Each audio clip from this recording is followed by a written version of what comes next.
Welcome back to Project Command. I'm Captain Peter Eunice, and I'll be your host. On today's episode, we're going to talk all about how you can use AI models like ChatGPT to help with the critical task of grant writing in the fire department. But first, if you're enjoying this podcast, it really helps if you like, follow, or share this episode with a friend. Remember that every share helps more fire service professionals gain the skills and mindset to deliver stronger, smarter projects. All right, let's get to the episode. Okay, guys, welcome back. This is the fourth installment of my AI in the fire service series. And on this episode, I want to talk about how we can use AI to write grants. And really more than write grants, how we can find grants and understand the grant requirements, write the grant, submit the grant, be compliant with the grant, and on and on. And, the reason I chose this is, I don't think anybody thinks that grants are like the coolest thing out there or whatever, but the reality is grants are one of the biggest force multipliers in the fire service. And here's why. So grants are, they're not free money, but they are a way to find money that's not in your budget, that hasn't been allocated to you or voted in on a bond referendum or whatever, and you can find financial support for things that are critical for your fire department that you otherwise wouldn't have been able to afford. If we're just thinking about how one or two or three people can make a massive difference in a fire department, grants are a great way to do that. So think about this. Just in a very broad sense, grants can pay for things like new extrication equipment, fire apparatus or gear for that apparatus, new EMS equipment or training programs, new software or technology to support those programs, community risk reduction initiatives, staffing programs, communication systems, and on and on and on and on. It can even cover things like more education for your workforce or whatever. There's just so many grant opportunities out there. And the difference between the people that get that grant money and the people that don't is very often just, do you have the resources to research this stuff and apply for it and write these lengthy grant applications and be compliant with all the requirements? And that can be really hard. And so what tends to happen is, and it's kind of backwards, the departments with the most resources tend to get the most grants because they have the most people to do all that stuff. And sometimes the departments that really do need that money or really do need those programs or whatever, often don't have the resources to dedicate to grant writing. And this is such a great opportunity to use AI. Honestly, it might be the single best thing you can do with AI right now for your department. And so what I want to do is in this episode, I want to just go through, first of all, what are the steps to getting a grant, finding it, researching it, all that kind of stuff. And then how can you use AI to be a massive help or a massive force multiplier with every step of the way. So for me, throughout my career, I've been involved in a number of grant applications and a number of successful grant applications. And, most of the grants that I was a part of, these were before AI was really a big thing. And so I've gotten to see kind of both sides of the grant process. And what I mean by that is when you don't have AI to help you, grant writing is really tedious. And it requires a lot of skills that aren't necessarily common in the fire department. Things like, deep research skills, technical writing skills, project management skills. And so it can be tough to actually go through the process of a grant, and it can be really intimidating, which a lot of times will just keep us from doing it in the first place. And so AI has completely changed the game on that. And so I'm going to go through, right now I'm going to kind of walk through my 7 steps for the grant process, and then we'll go one by one and we'll talk about where AI fits into this. Okay, so here they are. Step number 1, you have to identify the need. Now this can be, something like, hey, our extrication equipment is really old and antiquated, but we don't have money to replace it. Or, we need a new Opticom system in our municipality, or, we need new turnout gear, or we need more, we need to hire more firefighters or more paramedics. We need, to increase our staffing. So just identifying a need that your department has. The next step is finding the right grant opportunities. Now, what that means is you have to research the funding sources that are out there, like who's offering grants, and then finding the ones that specifically meet your needs and that you are eligible for. Okay, next, you need to review those requirements and the application structure. This is critical because if you're not compliant with the application structure or you miss deadlines, you're not going to get the grant, simply put. Okay, so that's a really important one. Okay, the next one, and this one's actually a really important one that a lot of times we miss, and that is to identify and coordinate the stakeholders. Grant writing is not something that you can just do kind of by yourself. You've got to engage your fire department's leadership, finance, IT, ops, and a lot of different, and whoever handles your data and a lot more. So we'll talk about that. Then you need to collect data and supporting information, which is going to typically require you're using this data and supporting information to justify why you need it versus somebody else, because these grants are competitive. Okay. Next, you need to develop your project plan and build your budget. And then last step, you write, review, and submit the application. Okay, so let's jump in. The first step along the way is identifying the need. Now, I like to break this down into 3 questions. What do we need? Why do we need it? And what happens if we don't fix this problem? Now, AI can help with this, but this is the part where I kind of just feel like we know our needs. And a lot of times that comes from looking through our data, or, we read after action reports, or we look at equipment life cycle information, we, talk to our logistics section, whatever. And a lot of times what spurs people to want to write a grant is they already have a need in mind. Like, hey, I really want to get this thing. We desperately need it, but we don't have the money.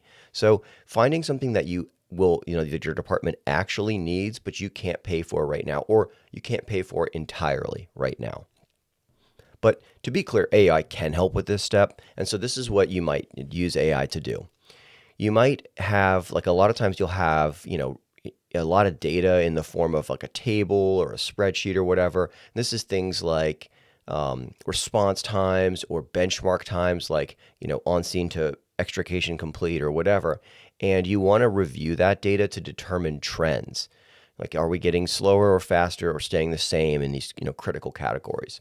And so AI is great for that. So, like we've talked about on previous episodes, of course, don't put anything sensitive in AI, obviously, but you're going to want to get that data, save it to your desktop of your computer so it's easy to find, and then you hit the plus button on ChatGPT and you start putting in those files. Okay, so you save 5 spreadsheets. One is response times and benchmark times from 2020, then 2021, 22, 23, 24, 25, whatever.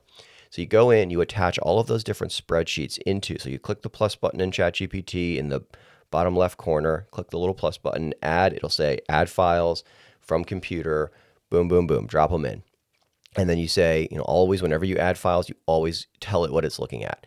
I have uploaded 5 spreadsheets from each one is, response times and benchmark times for the last 5 years. I want you to review this information, and I want you to identify trends that this data shows, and I want you to put together an executive summary. I also want you to explain your methodology, how you reach these conclusions, and which data points you used to reach them. Something like that. And the reason I would structure it like that, whenever I have AI review data for me, I always want to know its methodology. And I always review that methodology to make sure that it makes sense. Because it can make little mistakes, like maybe you have a unit that's called R1, and it's Rescue 1. And it thinks Rescue 1 is an ambulance, but it's actually a heavy rescue. And so things like that can really skew your data. So you really need it to explain its methodology so that you can make sure that it's correct. And this can help you support the things that you're asking for with actual data. So, just like, hey, I feel like we need new extrication equipment isn't as good as, hey, over the last 5 years, we've seen this trend in our extrication times, which leads me to believe we need new extrication equipment. Okay. Step 2, you need to find the right grant opportunities. Now, there are a lot of grants out there that firefighters and fire departments can avail themselves of. So this is things like the FEMA Assistance to Firefighters Grant Program. These are things like SAFER grants for staffing. There's fire prevention and safety grants. There's state-specific emergency management grants. There's state-specific fire marshal programs. There's local government and community foundations. And lastly, there's corporate and nonprofit public safety grants. So there's a lot of them out there. Okay, and that actually can be it's a good thing because there's a lot out there, but it also is it's kind of intimidating because you're like, man, how am I going to look through all the different grants to find one that might match my needs? Now, this is where AI is absolutely dynamite. So guys, I took the time for this episode to write out what I think is the perfect prompt for finding grants. So this is what my grant research prompt would sound like. You are acting as a grant research specialist for a fire department. I am looking for grant opportunities that can fund the purchase of new extrication equipment for a fire department. Please do the following. Identify federal, state, local, and private grant programs that commonly fund fire service equipment or rescue tools. Filter the results to grants that are typically open to municipal fire departments or public safety agencies. Note which grants are currently open or have upcoming application windows. Summarize each relevant grant with grant name, funding purpose, typical award amounts, key eligibility requirements, application timeline or cycle. Rank the grants based on how well they align with purchasing extrication equipment. And if exact current deadlines are not available, provide the most typical application periods based on past cycles. Present this information in a clear, easy-to-read table or bullet format. Now, guys, just think about this for a second. If you do that and it spits out like 10, grants. Oh, I forgot. I would also say include a link that I can click on to review the grant. So I guess it wasn't a perfect prompt. It was near perfect, but you definitely want to have it give you the link to the website where the grant is. That's a huge time saver. Okay, so think about the difference if you had to go through and individually research this and like dig around on the internet and all that sort of stuff. I mean, we're talking about quite literally hours of research versus if you put that prompt in, it's going to give you, 10 ranked choices like this grant's the best, then this, then this, then this, with the website, an explanation of the grant. It'll let you know if the time window's even open so you don't waste your time researching a grant that, closed a month ago or whatever. So this is a absolutely dynamite way to research to figure out what grants are available for the specific thing that you want. Okay, next, step number 3, review the requirements and the application structure. Okay, so we've identified our need. We want new extrication equipment. We found a grant. We put in that prompt, and we were like, all right, great. Number 1, it's open. The first one it showed was open. It applies to us. We're eligible for it. Whatever. Okay, or it looks like we're eligible for it. Now, step 3, you're going to review the requirements and the application structure. Now, grant applications aren't just like a form that you go in on the internet and fill it out. It has like a lot. It just has like typically a bunch of different sections in it, and those are things like a project narrative, a statement of need, goals and outcomes, an implementation plan, budget and justification, organizational background, evaluation plan, letters of support, and compliance forms. Now, if you're like me and I just read through that list, you're probably thinking, wow, that's a ton of stuff. Like this, never mind, I don't even want the grant at all. But don't worry. Here's where AI can make this much, much easier. Okay, so if you have long grant guidelines, which, spoiler alert, you will. There'll be multiple pages of grant guidelines. You can have AI summarize that. You can copy paste it directly into an AI model and say, summarize this in bullet point format, and then turn this into a checklist of things that I need. Now, putting it in a checklist is, for me at least, is extremely helpful because it gives you a way to just visualize like, okay, in simple terms, these are all the things I need to successfully complete this application. And then there'll be things that maybe you don't know what they mean, like implementation plan. Well, that's not a good example. Implementation plan, I feel like, is pretty straightforward. But how about organizational background? So what I might say is put these in a checklist form, and then I would say include 3 or 4 sentence summary of what exactly each one of these things is. So it'll go down the list and say statement of need, and it'll have a little checkbox, and it'll say this is, an explanation of like what you or why you specifically need this grant or whatever. And so this helps you figure out exactly what you need and exactly what they mean by all those different things. So this takes what could be a really lengthy process of reviewing lengthy guidelines and trying to figure out, okay, what do they actually need in order for me to submit this grant? Turns it into a simple checklist with a brief explanation of each one. And then if you want to go a little deeper, you can. So you might say, okay, for the budget and justification, what exactly do I need to put? How many words does it need to be? And what key elements should it cover? And you can even use that to create a framework, which I don't want to get ahead of myself because we're going to talk about how to write these in a little bit. But you can say, create a template that I would need to fill out to successfully fill out the budget and justification section. But again, we're going to talk a lot more about that. So bear with me. So quick summary of section 3, you're basically using AI to summarize the long grant guideline, turn it into a checklist so that instead of guessing what to write, you have a clear structure of what you need and what that means. Okay, so the next step in the process is, so this is where we at, step 4. Yes, that's correct, step 4. Okay, is identify and coordinate stakeholders. Now, this is so critical because just because you identify the need and you're like, yeah, we definitely need this, I'm going to go ahead and write this grant. If you don't identify and coordinate stakeholders, there's a high likelihood that this whole initiative is going to fail. And here's why. First, you definitely need your fire chief and your executive staff to be on board because, you don't probably don't have the authority to just say, hey, I'm going to do this all on my own and we're going to buy new grant equipment or new extrication equipment rather. So you need to make sure that they're on board with what you're doing. You definitely need your finance and your budget and procurement and all those other folks, the finance people, on board. Because a lot of grants actually aren't like a 100% grant. They'll have like what they call a match component, which is, you put up 50,000, they put up 50,000. So, obviously you got to make sure that if you need to put up 50,000 of your own money, that you have the 50,000 to put up. But also, when this is all said and done, and let's say you get that grant, this is going to be a lot of work for your finance and budget team. They're going to have to review the compliance stuff, and they're going to have a lot of back end things that they need to do. So you just really need to make sure that they're on board and they have the bandwidth to support this. So that's really, really important. Depending on what you're asking for the grant money for, like so say it's for extrication equipment, you're going to really need to make sure that you check in with your operational people and, whoever, your tech rescue people, whatever, and make sure that, hey, this grant money that we're requesting to buy this specific gear, this is the gear we want, right? And then that, of course, means you need to check in with your logistics people and make sure, like, hey, we can support this gear year over year over year. Like all the maintenance for it, all the equipment that we need for it, we're going to be able to sustain this, right? Because it's not just a one-off. Anytime you buy something, you have to then support it. And on and on. Oh, and also IT. Always, always, always include IT. Every project is an IT project in the modern fire service. So you got to make sure you have IT on board.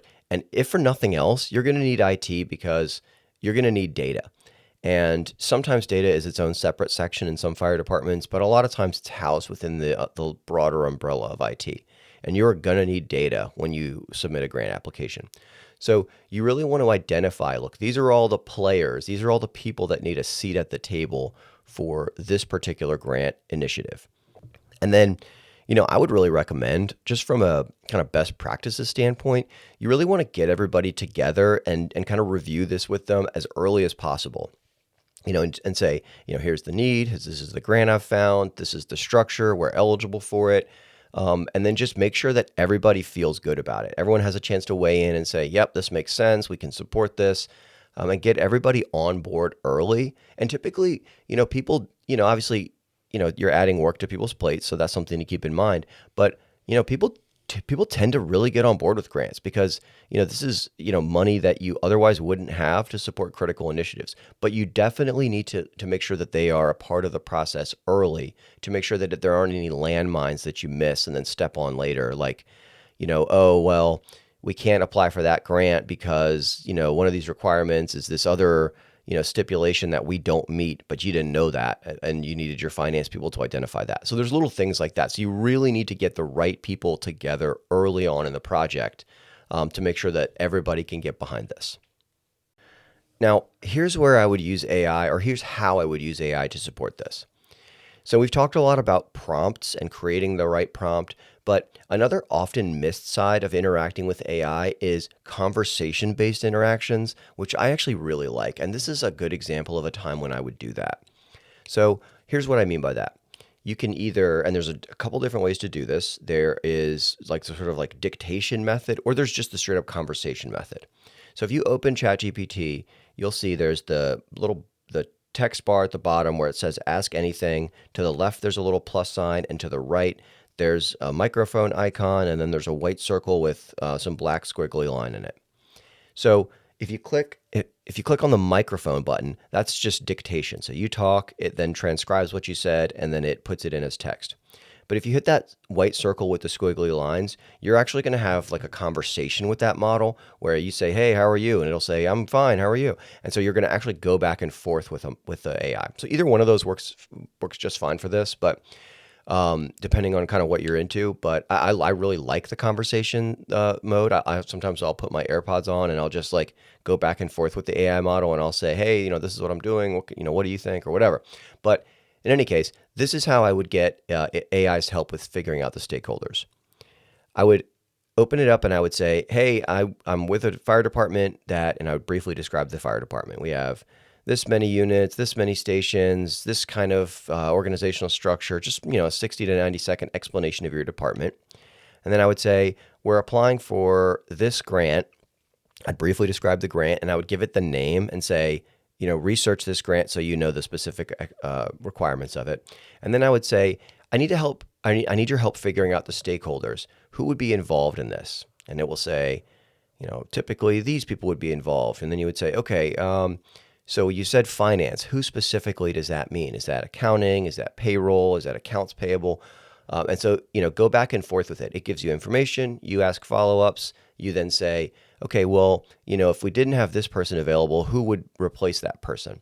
And so this is just a way for you to kind of refine the output that you're getting from AI. And what you end up with on the back end is a really, really dialed in answer, not just like you created a prompt and it spit out the answer for you, but you've gone back and forth and you've iterated the information that you're giving the model so that you get really refined answers.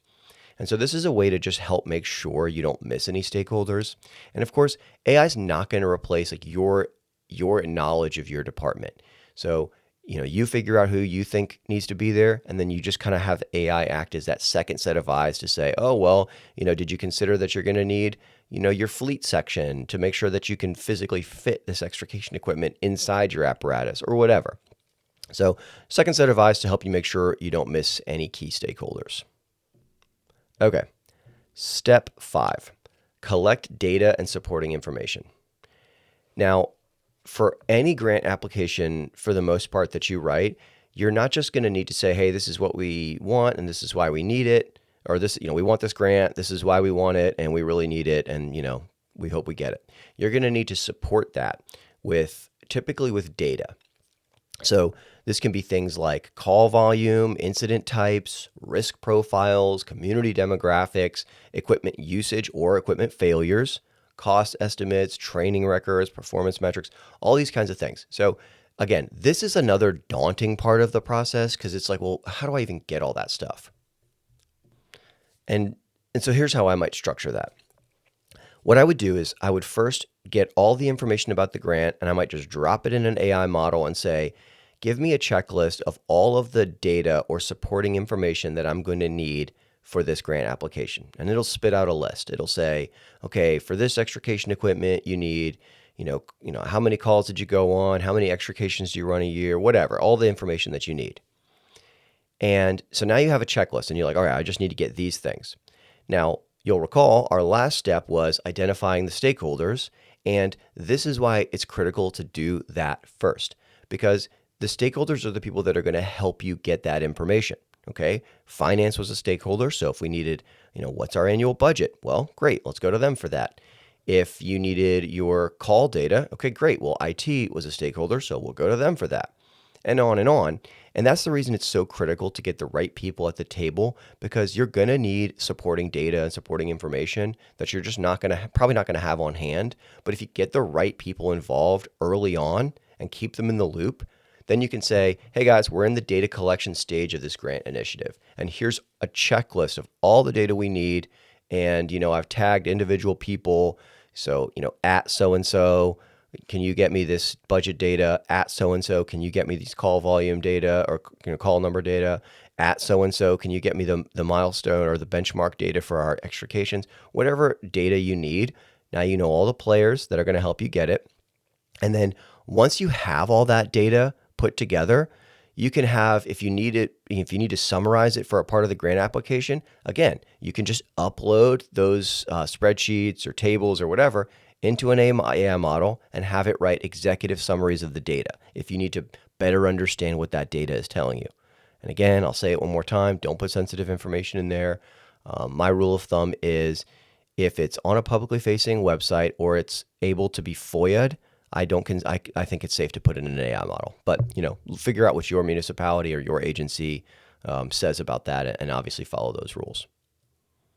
But I really like this because sometimes, having data is one thing, understanding that data is a completely different animal. And so, you have all this data, this raw data, and you're going to want to summarize it. So we talked about that a little bit earlier, how you can say, I want you to review this, this, and this. Of course, always, whenever you upload anything into AI, always tell it what it's looking at. Always do that. You'll just get much better output. So here's what I've uploaded. Here's what I want you to do. I want you to review this and give me high-level summaries of the trends that this data shows. And as always, whenever it's reviewing data, you must have it explain its methodology. How did you reach these conclusions? Give me the core assumptions that you used when you aggregated this data or whatever. So I actually put together a prompt for this, and I'll read it to you. This is how I would use, or this is what my prompt might sound like. You are acting as a data analyst and project evaluation specialist for a municipal fire department. I have uploaded 5 separate data tables related to fire department operations and project outcomes. Please complete the following tasks. Review and analyze each data table individually to identify data trends, patterns, and notable findings. Cross-analyze the tables to identify relationships or correlations between data sets where applicable. Summarize the most important insights that would support a grant application. Clearly explain the methodology you used to analyze the data. List all core assumptions you made while interpreting the data. And identify any limitations or areas where additional data would improve accuracy. Present the findings in a clear, structured format with key insights in bullet points, supporting data references from the tables, and a short methodology and assumptions section at the end. And guys, this occurred to me while I was recording this just now. I'm going to put these prompts that I'm using in the show notes. So if you like what these prompts I'm giving you, you don't have to kind of like remember them or whatever. I'm going to put these in the show notes to make it easy for everybody. Okay, well, let's keep it moving here. Step 6 is putting together the project plan and the budget for this grant. And so that's important because a lot of times, in fact, almost always, if they're giving you this money, they kind of want to know that you're going to actually have a structured approach to spending it so that you can do what you said you were going to do. And they're going to want a budget to see how you're going to spend that money. And often the way you structure that budget is going to have stipulations and requirements from whoever is issuing that grant. Okay, so let's start with the project side of that. And this is, I love, project planning, project development, project management. That's kind of my thing. So here's how I would go about doing that at a very high level, because I could do a whole episode on this, but I just want to kind of give it to you at a high level here. So when you structure a project like this, the document that I would use is called a project management plan. And a project management plan is sort of like the one-stop shop for all project documents. So this is where I would say a conversation based approach with the model is ideal. I would say, here's the grant that I'm applying for. Here's some information about my fire department. Now, I need to put together a project management plan, which includes these key elements. And a lot of times the grant will tell you what the key elements are going to need to be. It'll be things like a scope, stakeholders list, milestones or phases of the project, what the deliverables are going to be, how you're going to measure the project. And That can seem very daunting, but if you just say, I want you to put together a project management plan with these key elements, what information do you need from me in order to create that? Or what questions do you need me to answer? List the questions in bullet point format, and it'll say, I need to know how big your team is. I need to know who the stakeholders are. I need to know, this metric and this thing and this thing. And it'll list out all of the information that it needs from you in order to put together that project management plan. And then it's just a matter of getting all that information. Okay, well, who are the stakeholders? Who are these people? So you feed it all of the information that it says that it needs, and then you say, okay, I have provided all of the information and answers you said you needed in order to create this project management plan. Now, create that plan. And obviously, you're going to review it and you're going to need to tweak it, and you'll probably have to go back and forth with the model a bunch of times. But essentially, what you're saying is, this is what I need from you. What do you need from me in order to give me that? And once you have the project plan, then you're going to structure the budget around that project plan. Now, to be clear, this is a finance function, or typically is a finance function. And because, we already talked about how important it is to identify them as a stakeholder, I would bring them in for this for sure, and have them help you with it. But at a very high level, what this entails is, like, for example, let's say you have a $100,000 equipment grant. You're going to need to break it down into things like, we're going to spend $75,000 on equipment, $10,000 on training, $10,000 on accessories or maintenance, and $5,000 for implementation and rollout.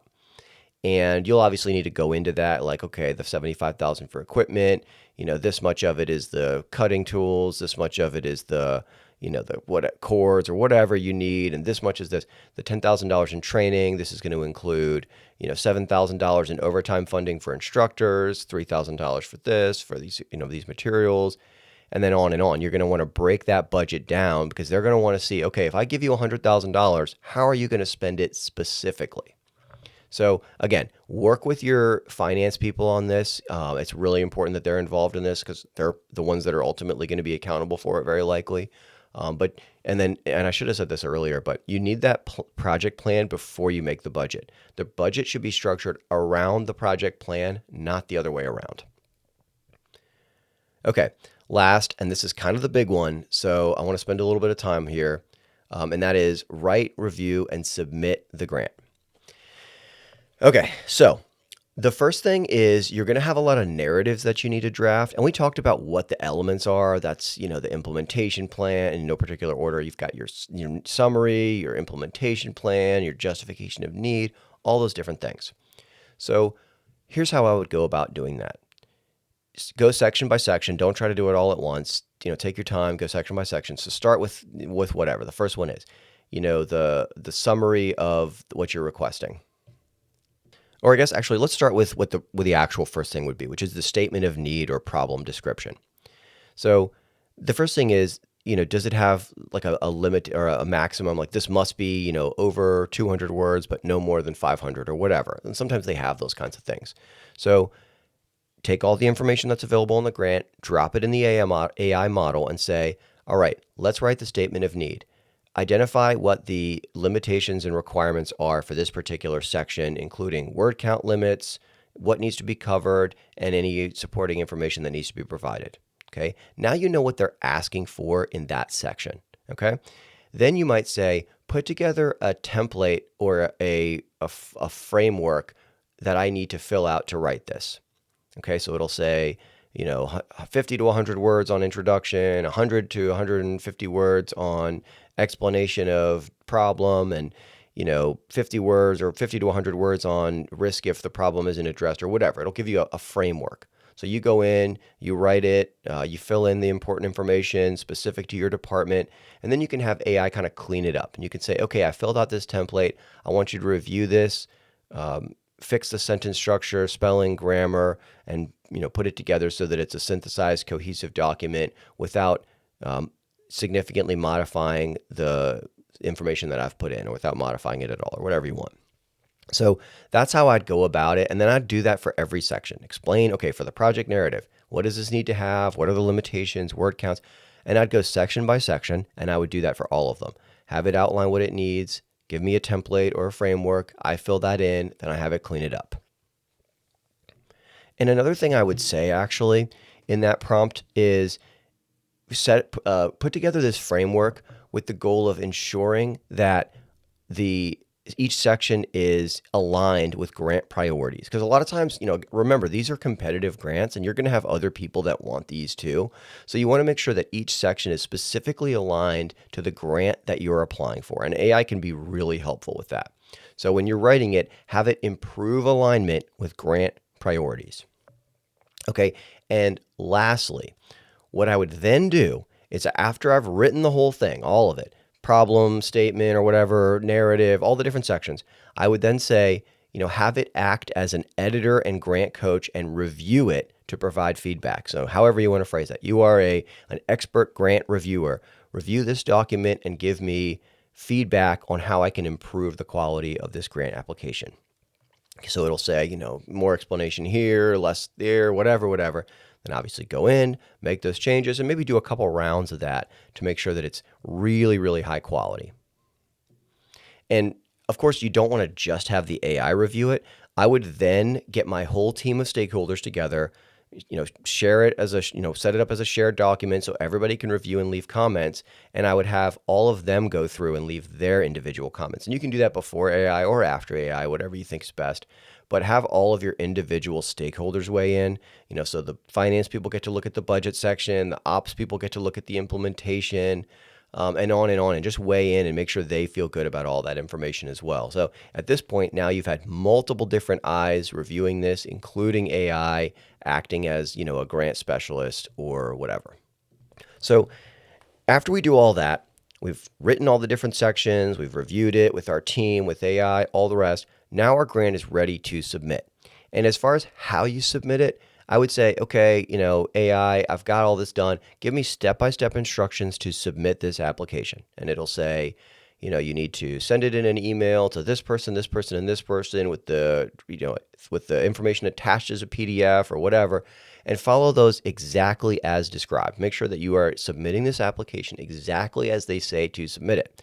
Little things can cause, and I know this is kind of stupid, and I don't, in a perfect world, it probably wouldn't be this way, but little things can get these grants rejected. So make sure you follow the specifications for submission exactly as they say. And this is, I feel like this is probably self-explanatory, but if you miss the deadline, you're not going to get the grant. So it's really important that you submit this before the deadline. Okay, so now we've submitted it, and and then you might also say, how will I verify where this is in the process and whether I get it? And it'll say, they'll send you emails, and this will all be outlined in the grant, but information is available on this dashboard. You'll get information this way. So that just helps you kind of understand how you'll know where this is in the pipeline. Now, let's say you get the grant that you apply for. The work is not done at that point. Now you're going to have a lot of requirements, and that'll be things like you have to submit proof that you're following your plan as you articulated it. You're going to have to demonstrate results in some kind of way. So, you'll have to prove that you actually purchased the extrication equipment and that it's been deployed or whatever the grant specifies. And they'll all have this. They're not just going to helicopter money at you and say, okay, go forth and do great things. They're going to want to see that you're compliant in some different ways. So understanding what they want from you is really important. So this is, again, where AI can be very helpful. You could say things like, give me a bullet point list of all of the different things that I'm going to need to do to be compliant with this grant. Give me a timeline of all the different reporting requirements and what each timeline requires. So, by January 1st, you have to provide the receipts, the invoices, whatever. By June 1st, you have to provide an implementation review or whatever it says. This will help you get an understanding, and someone's going to have to own that, by the way, and most likely it'll be finance, to be perfectly honest with you. That's why they need to be involved early. But someone's going to have to keep their eye on that because you do need to make sure you have compliance with these grants after you get them. So use AI to help you understand what exactly am I going to need to do and provide and whatever to be compliant, and when exactly do I need to do that. Give me all the different timelines I need to meet or all the different deadlines I need to meet in order to be compliant. All right, guys. And lastly, and I like to do this with every project I run, you're going to want to write a project closeout report for this grant because grants are intimidating. You're not always going to be the one that does this process. Someone else is going to do it at some point. And the more lessons learned and stuff you can write down in a project closeout report, you're just going to make it so much easier for other people to go through this process later. And again, we've already talked about, grants are a huge force multiplier. So anything that you can do to make the grant writing process easier in the future will massively benefit your department. So it's tempting to just say, oh, we got the grant, we did it, we got the new extrication equipment, we're the heroes of Rome, and then move on. But take the time to write down, hey guys, this is what the process looked like. These are the people that were involved. These were the steps along the way. This is how we wrote these different sections. This is the data we compiled. This is how we compiled it, so that it's easier for the next person that comes along after you. So guys, that's pretty much it. I really hope this has been helpful. I just can't overstate how valuable grants are. And again, if you're a smaller department or you don't have as many resources as like kind of the big departments do to get these things done, just know that if you take a little bit of time to get familiar with this and get familiar with AI, you can really level up your grant writing skills, and you can be the person that delivers tremendous value for your department.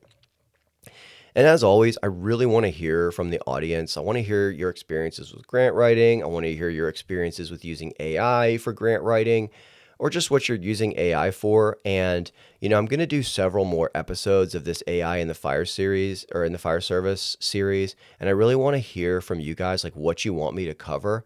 So please send me some feedback, projectcommandpodcast@gmail.com. projectcommandpodcast@gmail.com. What do you want me to talk about in this AI in the Fire Service series? Thanks for listening to this episode of Project Command. Please remember to like, follow, and share this episode with a friend. Remember that every share helps more fire service professionals learn the skills and mindset to deliver stronger, smarter projects.